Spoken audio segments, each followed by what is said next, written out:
L तकरीबन 10 साल का एक नौजवान लड़का था, जिसके छोटे बेतरतीब भूरे बाल थे जो हर आवारा हुआ के झोंके को पकड़ते नजर आते थे, और चमकीली मुतजस्सिस आंखें जो शाम से पहले आसमान के रंग की अक्कासी करती थीं। वो एक कदीम जंगल के किनारे आबाद एक पुरसुकून गांव में रहता था, एक ऐसी जगह जहां सरगोशियों के जादू और तवील अरसे से भूले हुए सरपरस्तों की कहानियां अब भी बुजुर्गों की खामोश गुफ्तगू में लटकी रहती हैं। एक दिन जब एल ने जंगल में इससे कहीं ज्यादा गहराई तक तलाश की जिसकी इसने हिम्मत नहीं की थी, एक अजीब आवाज़ ने इसकी तवज्जो मबजूल कर ली, एक नरम गूंज जो इसके आसपास की हवा से गूंज रही थी। उसने तवक्कुफ किया, दरियाफ्त के सनसनी से दिल धड़क रहा था। पत्तों वाली बैलों के पर्दे को एक तरफ धकेलते हुए इसने एक छोटी सी सफाई में कदम रखा।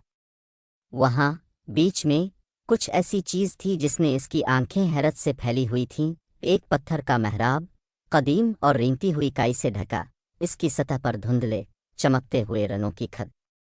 एक सादा जमीनी रंग के लिबास में मलबूस जिसे इसकी गिनती से कहीं ज्यादा बार बांधा गया था। एल ने अपने दिन धूप से ढके हुए जंगलों में घूमते हुए और गांव से मुत्तसिल बुड़बुड़ाते नाले के किनारे नंगे पांव दौड़ते हुए गुजारे।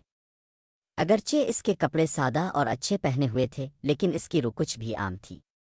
वो इस किस्म का बच्चा था जिसने छोटी छोटी चीज़ों को देखा, जिस तरह हुआ कि चलने पर पते सर्पिल में रक्स करते हैं, झाड़ियों में छोटे परिंदों के छुपे हुए घोंसले, खास तौर पर हमवार कंकरी पर सूरज की रोशनी की चमक। लड़के ने गहरा सांस लिया, आधा खौफ आधा जोश।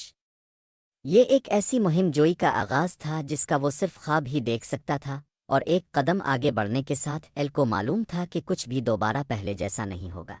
क्या आप चाहेंगे कि मैं एल के सफ़र को जारी रखूं, इसकी कहानी के किसी खास अनासिर को दरियाफ्त करूं?